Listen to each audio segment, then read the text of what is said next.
Hello, my dear friends. My name is Ankit Sharma, and I welcome you all to your very own channel, The Prime Skills. दोस्तों, आप लोगों ने बहुत बार सुना होगा कि जब भी कभी कोई इंग्लिश बोलने की कोशिश करता है, जो सबसे बड़ी प्रॉब्लम उसके सामने आती है, वो ये आती है कि how to think in English. English में अगर आप फ्लुएंसी गेन करना चाहते हैं या फिर if you really want to achieve fluency in your spoken English, then you need to have the ability to think in English, because only then you would be able to spontaneously create the sentences and respond, in a very quick way. So in order to be fluent, thinking in English is very, very important. But the main problem is how to think in English.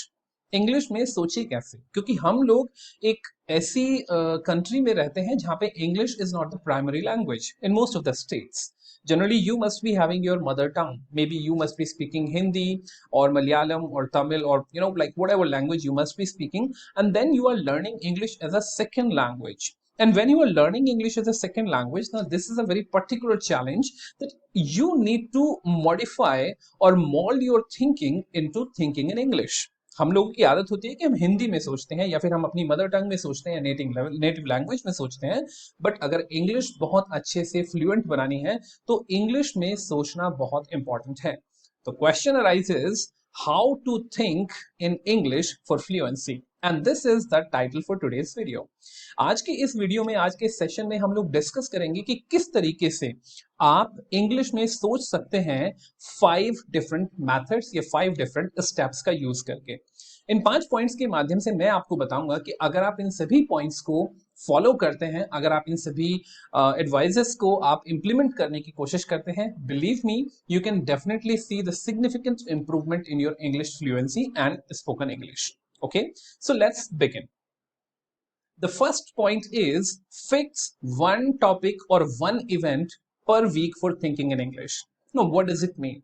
एक बात बड़े ध्यान से समझने की कोशिश कीजिए कि जब आप एक साथ बहुत सारी चीजों को करने की कोशिश करेंगे तो आप हमेशा फेल होंगे. क्यों? क्योंकि उस सिचुएशन में आपका अटेंशन या आपका फोकस जो है वो बहुत ज्यादा डिस्ट्रीब्यूटेड होगा, डेविएटेड होगा, और you would not be able to focus on a single task.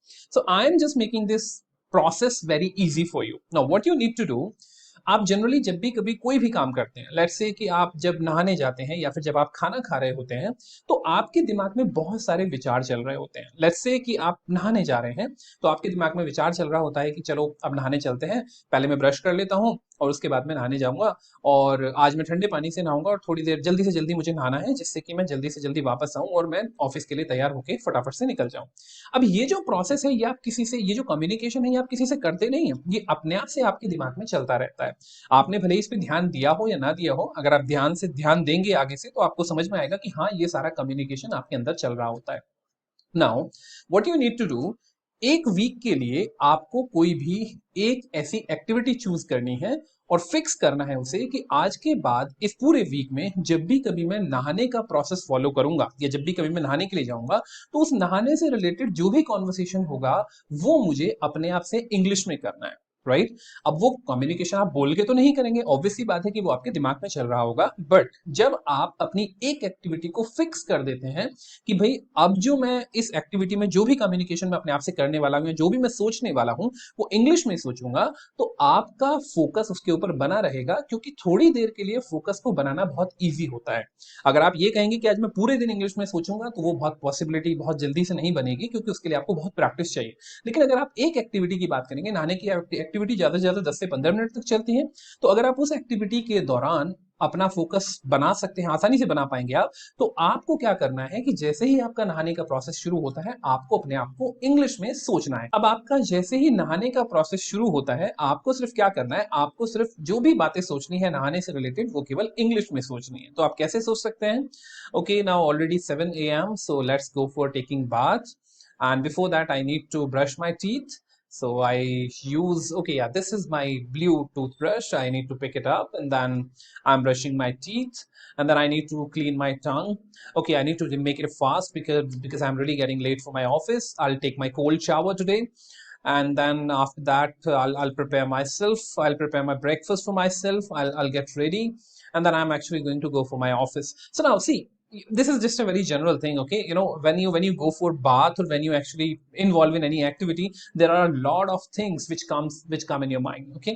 तो जो भी आपके दिमाग में नहाते टाइम आएगा या फिर नहाने के प्रोसेस को शुरू करने से लेके एंड करने तक जो भी कुछ आएगा, आपको उसके बारे में सिर्फ और सिर्फ इंग्लिश में सोचना है। और आपके लिए इजी एक्टिविटी इस वजह से है क्योंकि पूरे दिन में सिर्फ एक ही एक्टिविटी आप चूज कर रहे हैं कि जब भी आप नहाएंगे आप केवल इंग्लिश में सोचेंगे। तो बिलीव मी, पूरे दिन का जो बर्डन है वो आपके दिमाग में नहीं रहेगा और आप एक एक्टिविटी के बारे में बहुत आसानी से सोच सकते हैं। जैसे जैसे वीक दर वीक आप आगे बढ़ते जाएंगे, हफ्ते दर हफ्ते आप आगे बढ़ते जाएंगे, आप एक एक एक्टिविटी को बढ़ाते चले जाइए। अगर आपको लगता है कि आप एक वीक में कंफर्टेबल नहीं है एक एक्टिविटी बढ़ाने में, तो 2 वीक में एक एक्टिविटी को आप बढ़ा सकते हैं। पहले नहाने के लिए लिया था, अब नहाने और खाने के टाइम जब भी आप बैठेंगे, बात करेंगे, कुछ भी सोचेंगे, वो केवल आपको इंग्लिश में सोचना है। ठीक है, लगता है ना इजी है? हो जाएगा, बिल्कुल हो जाएगा, विश्वास मानिए, क्योंकि ये एक बहुत ही छोटी एक्टिविटी है। आपका फोकस उसके ऊपर बहुत आसानी से बन पाएगा। ठीक है, so let's go to the second point. Now, the second point is very important and which is very much related to the first point only. जब आप फर्स्ट वीक में अपनी एक्टिविटी चूज करेंगे, लेट्स से कि आपने नहाने की activity choose की, तो अब बहुत सारे वर्ड्स या बहुत सारे सेंटेंसेस ऐसे होंगे जो आपको नहीं पता होगा। नहाने से रिलेटेड बहुत सारी चीजों की वोकैबुलरी आपको नहीं पता होगा, वर्ड्स नहीं पता होगा। So now the second point is learn something every single day so that you can apply it. So for example, आपने नहाने को एक प्रोसेस चूज किया, नहाने का प्रोसेस चूज किया, तो अब अपने गूगल पे सर्च कीजिएगा vocabulary related to taking bath. ठीक है, अब इस वोकैबुलरी में आपके इडियम्स भी आते हैं, आपके फ्रेजेस भी आते हैं, आपके वर्ड्स भी आते हैं। सबसे पहले जो नहाने से रिलेटेड बाथरूम ऑब्जेक्ट्स जो होते हैं, बाथरूम में जो भी आपके ऑब्जेक्ट्स पाए जाते हैं, उनसे उनकी वोकैबुलरी को सर्च कीजिए। एंड देन नहाने से रिलेटेड जो इडियम्स होते हैं उनको सर्च कीजिए, नहाने से रिलेटेड जो फ्रेजेस होते हैं उनको सर्च कीजिए। नहाने से रिलेटेड कोई वीडियो अगर आपको मिलती है जिसमें कोई व्यक्ति मतलब इंग्लिश में बात कर रहा है, तो उसको देखिए। In this way, what will happen? You will get a resource of vocabulary, some sentences, some verbs related to taking bath. Now, it will be very easy for you if you already have a set of vocabulary, if you already have a set of words, set of idioms and phrases that you can think in English while taking bath. जब आप नहा रहे हैं और आप पहले से equipped हैं उस नहाने से रिलेटेड वोकैबुलरी के साथ, तो नहाने के प्रोसेस को सोचना इंग्लिश में आपके लिए बहुत इजी हो जाएगा। तो ये जो सेकंड पॉइंट है, ये बेसिकली सेकंड पॉइंट को, फर्स्ट पॉइंट को सप्लीमेंट करने का काम करता है कि दिन में जो भी वीक आप चूज कर रहे हैं, हर दिन आपको कुछ ना कुछ उस प्रोसेस से रिलेटेड लर्न जरूर करना है। एक दिन यानी मंडे के दिन आपने उससे रिलेटेड वर्ड्स लर्न कर लिए, उससे रिलेटेड वर्ब्स लर्न कर ली। इसके अलावा ट्यूसडे के दिन आपने नहाने से रिलेटेड आपने इडियम्स एंड फ्रेजेस को सर्च किया। उसके बाद वेडनेसडे में आपने नहाने से रिलेटेड कोलोकेशंस को सर्च किया, नहाने के प्रोसेस के कॉन्वर्सेशन को सर्च किया। और इस तरीके से आप देखेंगे कि पूरे वीक में जब आप उस नहाने के प्रोसेस के बारे में सोचना शुरू करेंगे और जब वीक खत्म होगा तो उस नहाने के प्रोसेस से रिलेटेड वोकैबुलरी भी इंप्रूव हो चुकी होगी और आपका जो सोचने का प्रोसेस है वो भी काफी हद तक डेवलप हो चुका होगा। And gradually you need to pick it up week by week.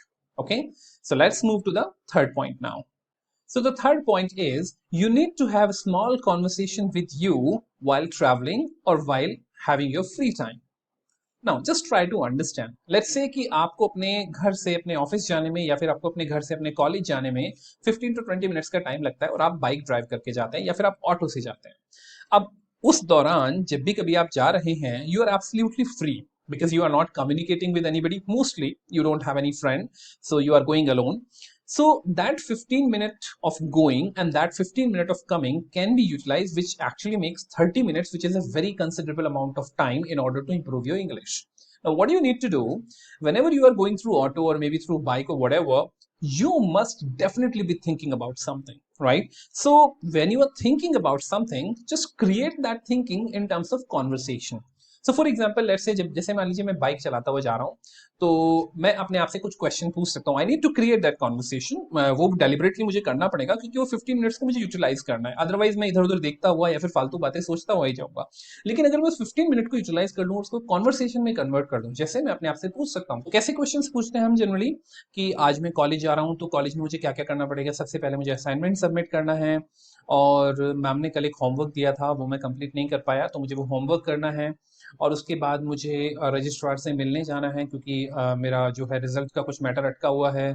और मुझे एक बुक परचेज करनी है, and then I will come back. और क्या क्या कर सकता हूँ मैं, इस टाइप के थॉट्स आपके दिमाग में जरूर आएंगे, राइट?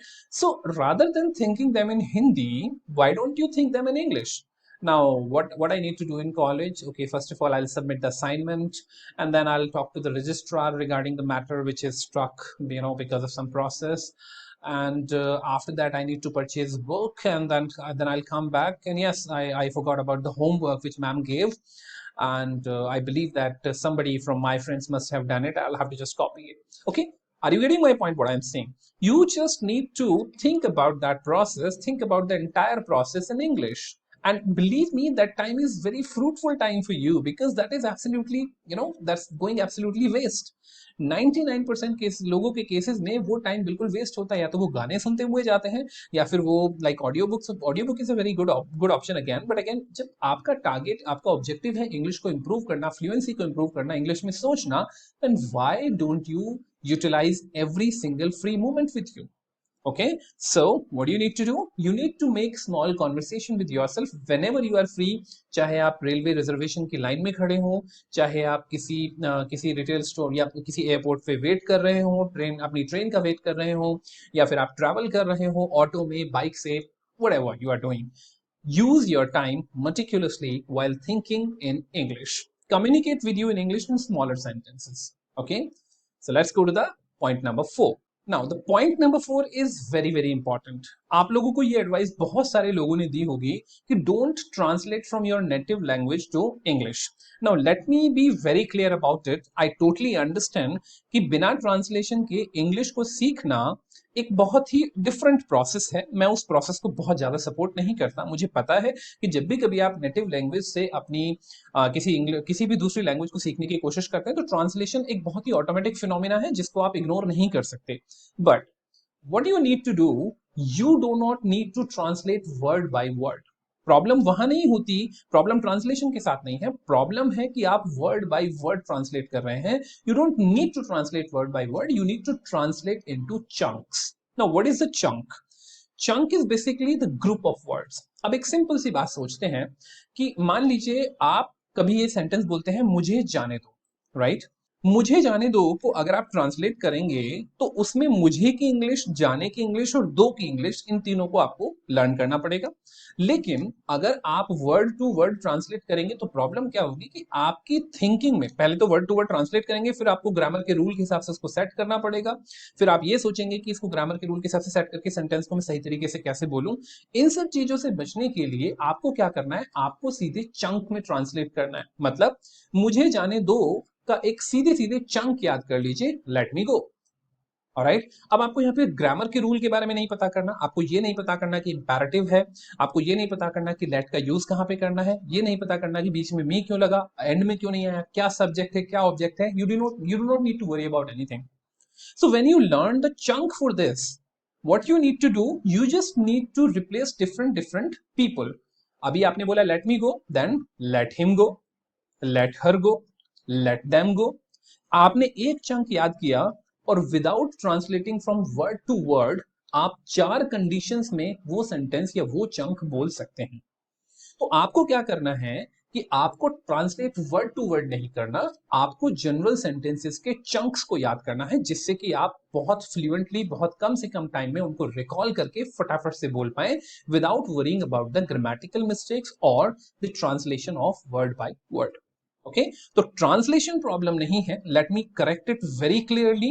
अगर आप एक सेकंड लैंग्वेज सीख रहे हैं, English as a second language सीख रहे हैं, तो ट्रांसलेशन आपकी प्रॉब्लम नहीं है। ट्रांसलेटिंग वर्ड बाय वर्ड या word to word is a problem. You need to translate into chunks. Without translation, if somebody is saying that you can learn English, believe me, that will be very limited, right? Why it will be limited? क्योंकि आपको अपने आप को पूरी तरीके से डुबोना पड़ेगा उस इंग्लिश के एनवायरमेंट में, and that becomes very difficult in our society. Although we have a lot of methods to do that, but again it becomes really difficult. और यही प्रॉब्लम है कि बहुत सारे लोग इंग्लिश को बहुत अच्छे तरीके से नहीं सीख पाते. So rather than translating word to word, you need to translate into chunks. Okay, we'll create a separate video on that also, don't worry about it. Okay, so now let's go to point number 5. Now this point number 5 is the last point, but it is very important if you really want to start thinking in English. Now what you need to do, this is just a like regular practice which you can do without any problem.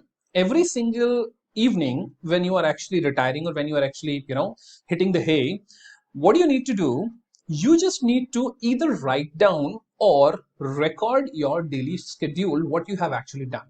For example, आपने morning से लेके evening तक क्या क्या किया. आप morning में कितने बजे उठे, राइट? उठने के बाद आपने क्या किया, आपने ब्रश किया, आपने ब्रेकफास्ट किया, ब्रेकफास्ट करते टाइम आप किससे बात कर रहे थे, क्या बात कर रहे थे, आपने क्या गोल्स बनाए थे, क्या अचीव किया, कुछ अचीव नहीं कर पाए तो क्या लर्न किया, क्या आप आगे करना चाहते हैं. All this entire thought, that thought और idea, you just need to record it in your mobile. Now everybody is having the smartphone today, and there are multiple applications for recording your voice. The quality, HD quality voice, you can easily record it, right? They are free, absolutely free of cost, all these applications. तो या तो आप लिखने का process कर सकते हैं, but मैं रिकमेंड करूंगा कि आप रिकॉर्डिंग करें, जिससे कि आप अपने आप को सुन भी पाएं कि आप किस तरीके से बोल रहे हैं. Now when you are doing it, this activity may last maximum to maximum 5 to 10 minutes. Okay, in those 10 minutes you just need to tell your entire day process, entire day schedule in English and record it. Now there will be two benefits. What are the benefits? Number one, जब भी कभी हम बोलते हैं तो बोलने से पहले हमें सोचना पड़ता है. तो उन सब सेंटेंसेस को बोलने से पहले you will impose a thinking on yourself, on yourself to think in English. Okay वो इम्पोज जब आप करेंगे, जब आप अपने आप को फोर्स करेंगे उन 10 मिनट के लिए every single day, what will happen, your thinking, your ability to think in English will enhance. ठीक है, 10 मिनट कम नहीं होते. अगर आप 10 मिनट 30 दिन तक करते हैं तो 300 मिनट्स हो जाते हैं. Try to understand, it is a good amount of time, it's a good amount of practice. Okay, so 10 minutes every single day you need to think in English and try to record yourself while speaking what exactly you went through or what exactly you did throughout the day. When you do it, record, when you complete the recording, just try to listen to it on a fast forward, or just try to listen to it. If you really have time, listen to it, and then try to find out that what would you like to improve in that specific piece of information which you have delivered or which you have recorded. Okay, now understand this thing very clearly, my dear friends. English communication में either you need a mentor or a coach who can actually judge you, evaluate you, give you the feedback, or you need to be your constant, or constant coach for yourself. How can you do that? पहले करो, करने के बाद उसको evaluate करो, उसमें क्या problem है उसको नोट डाउन करो, और नेक्स्ट टाइम करते समय उन पॉइंट्स को ध्यान में रखो कि अब ये गलतियां मुझे नहीं करनी. ठीक है, अब आप में से कुछ लोग पूछेंगे हमें कैसे पता लगेगा हम गलतियां कर रहे हैं. Believe me, you will know it. हम सभी लोगों को बहुत सी चीजें इंग्लिश में आती हैं, हम उनको बोल नहीं पाते हैं क्योंकि प्रैक्टिस नहीं है. जब आप अपने आप को खुद से सुनेंगे as a third person, you will easily identify what mistakes you are committing. ठीक है, so what you need to do, you just need to either write down, but I recommend record yourself stating the complete schedule of your day, and that will impose, or that will actually force you or bound you to think in English, and that will enhance the thinking in English and of course your fluency. So ये 5 steps जो आज मैंने आपको बताए, these are very important steps and they can definitely enhance your communication they can definitely enhance your ability to speak in English fluently. And most importantly जो हम लोग के साथ प्रॉब्लम होती है कि हम इंग्लिश में सोचें कैसे, वो सबसे बड़ी प्रॉब्लम हमें लगती है. वो कोई प्रॉब्लम नहीं है. टाइम के साथ साथ इन स्टेप्स को अगर आप फॉलो करते रहेंगे, विद इन 3 months, 90 days का टाइम मुझे लगता है कि that's a golden period, right? 90 days are more than sufficient to enhance और see the change in yourself if you are consistent with the process, if you are consistent with your practice. Okay, so I hope कि आपको ये पांचों points बहुत अच्छे से समझ में आए होंगे और आप इनको इम्प्लीमेंट जरूर करेंगे। अगर आप कुछ और सजेस्ट करना चाहते हैं या फिर आपको लगता है कि इनमें से किसी पॉइंट में और क्लैरिटी की जरूरत है, you can connect with me through the comment box, tell me that what you really want to know. You can also connect with me through Telegram channel और WhatsApp channel. If you really want me to create some content over some specific topic, make sure to remind me or throw it in the comment box so that I can come to know about that. So that's it, my dear students and my dear friends. I believe that you are actually going to be connected with me for a long time because we are on a journey to improve ourselves. We are on a journey to enhance our communication in spoken English. And very soon, you are going to witness that important, significant change in yourself. So stay with me consistently, regularly, practice the way I am telling you, and I can guarantee you, you are going to see that change. So see you in the next video. Thank you so much for watching. And yes, don't forget to like and share the video if you liked it. And please do subscribe the channel so that you can keep on getting all the notifications related to all the videos which I keep on posting over there. See you the next time. Till that time, happy learning.